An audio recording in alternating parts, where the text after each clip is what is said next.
I was born in Middlesbrough, but lived my childhood in Mask by the Sea. And if there was any musicality in the family, I suppose it came from my Uncle Duncan, who was in the Fisherman's Choir. Their records are quite beautiful when I listen to them now.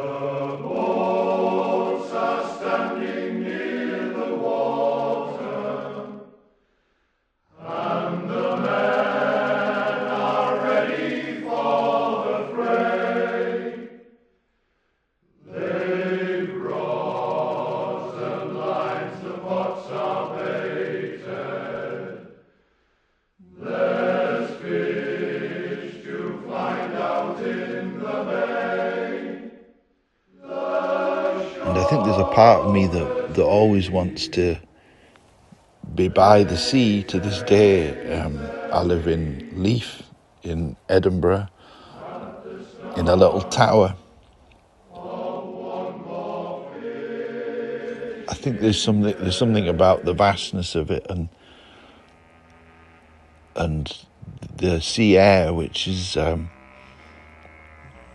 keeps you focused. I think it's important to remember that you're already here. The journey in life is sort of more important than arrival. I mean, all that Xanadu was a series of corridors and concrete.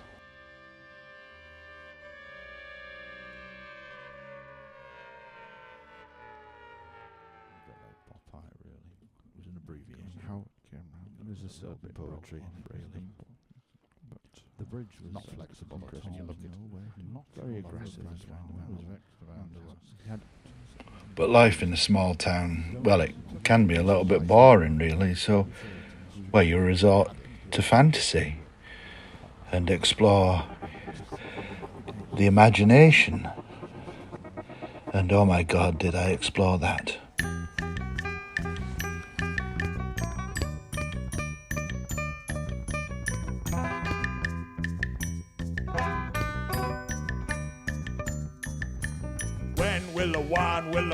When the wand is wild, is the wand, is the wand, is the wand, is when will the wand, when the wand is wild.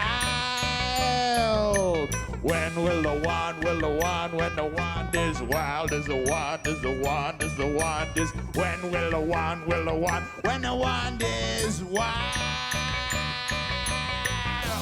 When you sleep with your eyeballs in, when you're living in a void,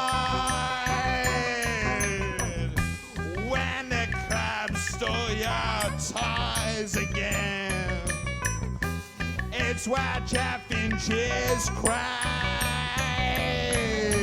When will the wand, will the wand, will the wand is wild, is the wand, is the wand, is the wand, is when will the wand, will the wand, when the wand is wild. When will the wand, will the wand, will the wand is wild, is the wand, is the wand, is the wand, when will the wand, will the wand. It's not just all about me. I mean, I've worked with some amazing musicians, and the Leg are very much the architects of their own sound. It's very unique.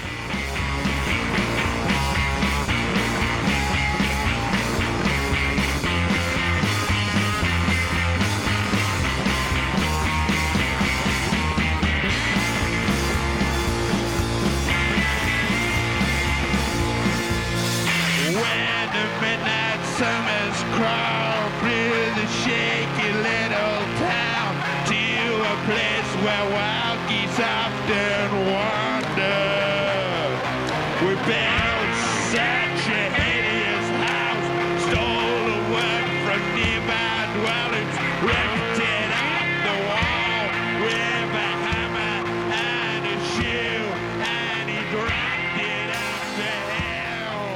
He hammered it into the ground.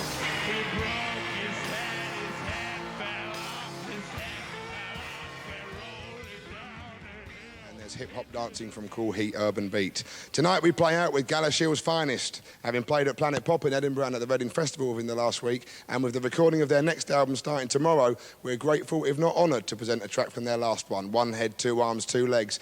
This is Dawn of the Replicants with Radars.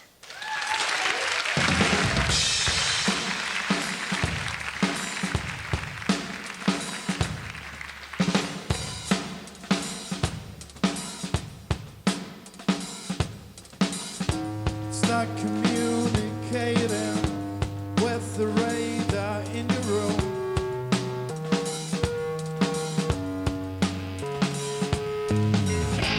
You're anticipating some sort of melodramatic end.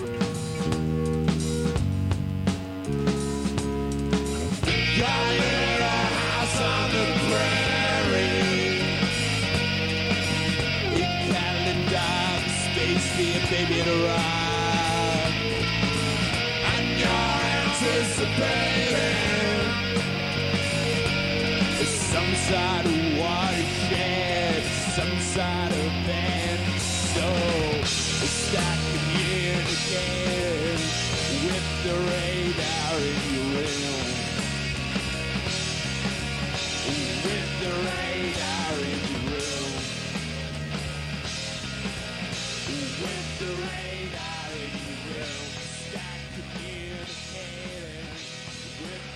Dawn of the Replicants sort of exploded on the scene in a flurry of interest. We had quite a lot of different record labels chasing us. We went for Warner's because of George, really. He was just so keen on the band, and he seemed to understand us. He described us as four farmers and a freak. I think this was maybe because I had a baby face, and I wasn't quite as tall as the rest of them. I'm 6 foot. But you've got to remember, the guys in the Replicants, they were nearly pushing 7 foot. They were big guys, and we were known as one of the tallest bands in Britain. But we had a very diverse mix of styles. Our first single was described as Duran Duran screaming through a hairdryer. And we got a hat-trick of singles of the week in Melody Maker and NME. The Times voted us Best New Band of 1997. And things were going swimmingly.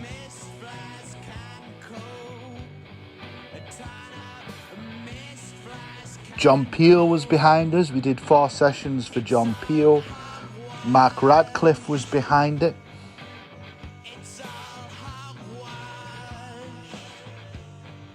But we'd go from doo-wop numbers to ballads with Beach Boy harmonies to bluesy, gruff sort of Captain Beefheart numbers.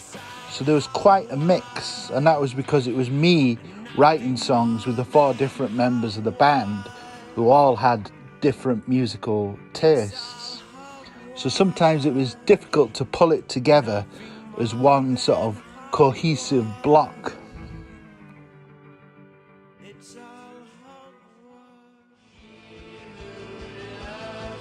We were also on a major label, so our label mates with things like The Cause, Simply Red, David Gray.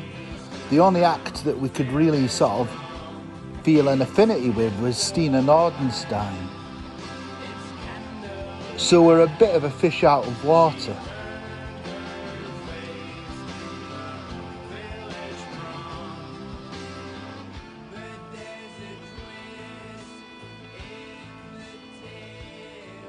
The Malcolm Hardy Award for comic creativity and originality goes to Twonky.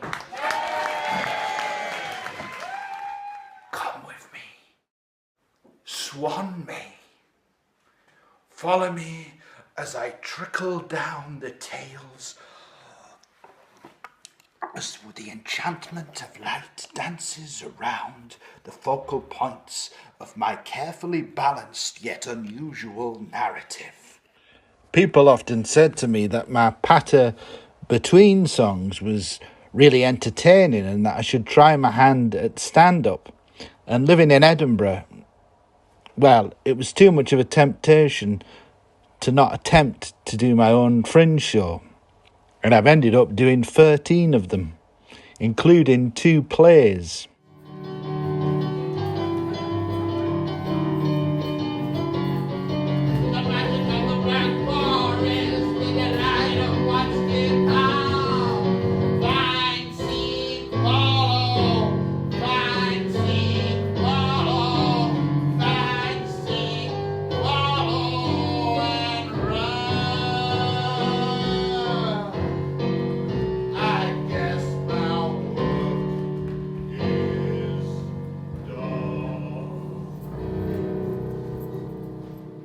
I'm Mr. Twonkey, and, well, this is my stinking bishop show.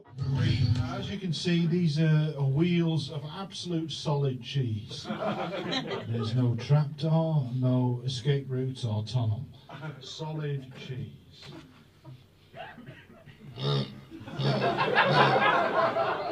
Now, I don't want you to see how the trick is done, so I'm going to have to cover up the wheels.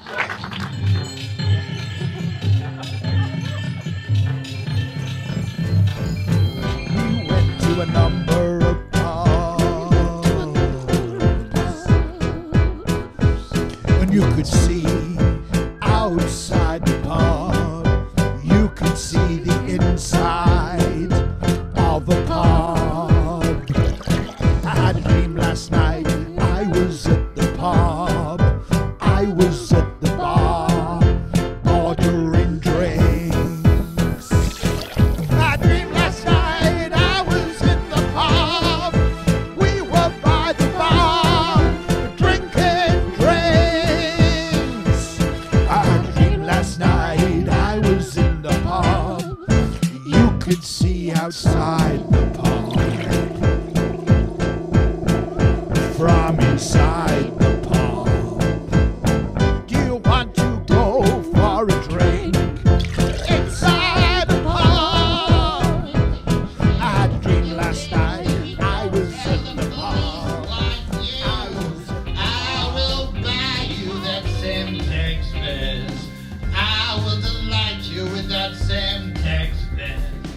I don't carry hats off very well, but I think it would look good on Sandy, do you think? Yeah. Let's put it on.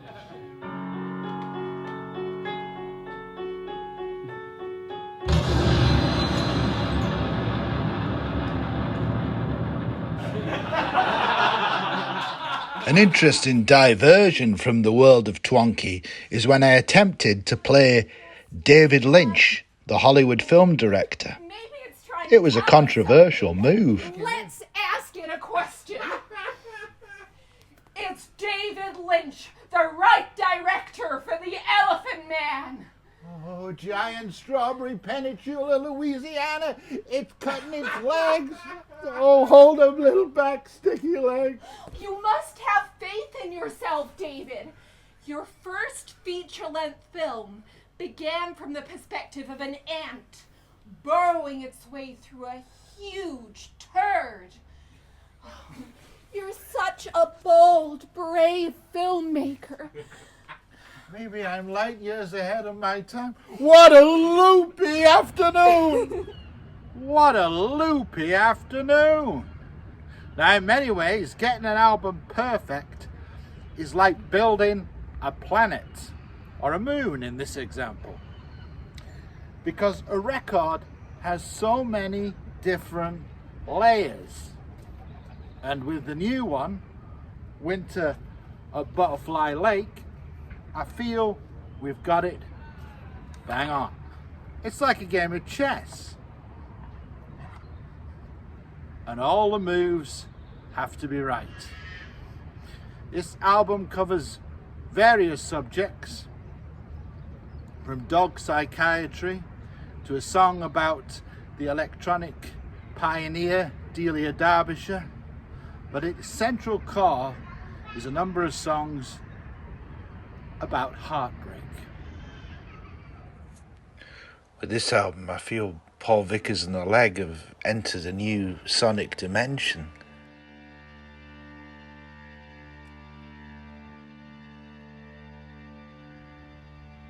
It's tradition in songwriting to turn pain into song. I feel we've done that.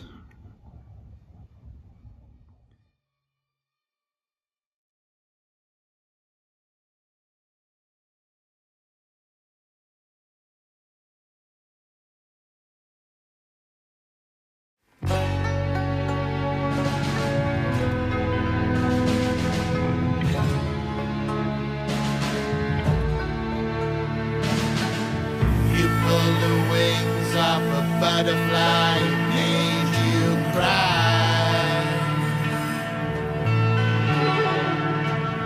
You pulled the wings off a butterfly, it made you cry.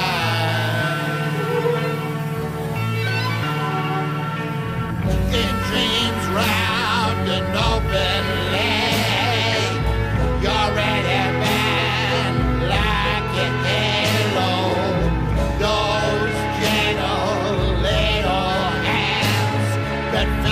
can be daggers the way it stands. There's mist on that winter lake. It's gone too soon, now it's too late. Twist those garden taps, release those sweet little laughs.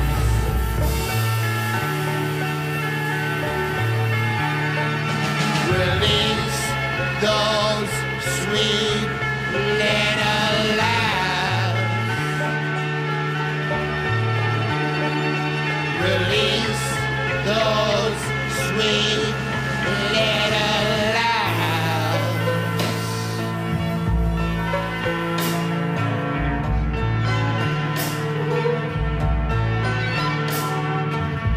You build the wings off a butterfly, it made you cry.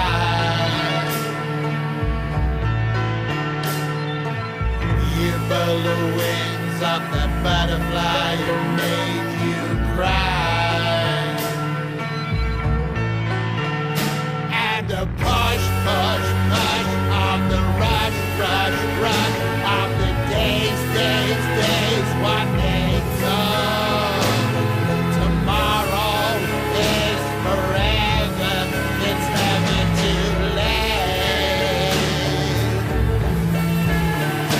And the push, push, push of the rush, rush, rush of the days, days, days, what they took. Tomorrow is forever, it's never too late.